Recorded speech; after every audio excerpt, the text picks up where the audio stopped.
ඔබ හිතනව නම් ඔබ ජීවිතය හරිම කටුකයි කියලා. ඒමත් නැත්නම් ජීවිතය ඔබට අසාධාරණයි කියලා හිතලා ඔබ හැමදේම අතහැරලා දාන්න අදනව නම් මොහොතක් නතර වෙලා නැවත හිතන්න. ඔබ එහෙම හිතන හැම මොහොතකම ඔබ කරන්නේ ඔබට ලැබුණු මේ වටිනා ජීවිතයට සහ ඔබේම අභ්‍යන්තර ශක්තියට කරන අසාධාරණයක්. සමහර වෙලාවට අපේ ප්‍රශ්න ලොකු වෙඩි නැහැ.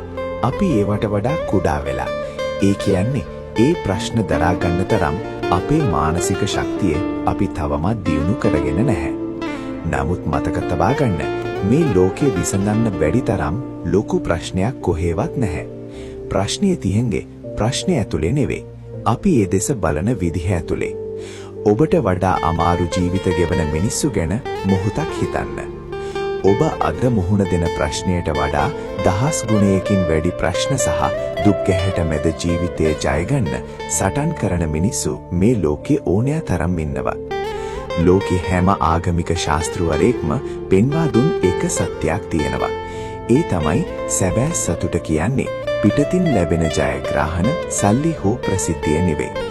සැබෑ සතුට තියෙන්නේ Tamanට ලැබුණු දේ ගැන හදවතින්ම කරන කෘතඥතාවය ඇතුලේ විතරයි. මම අප්පච්චි.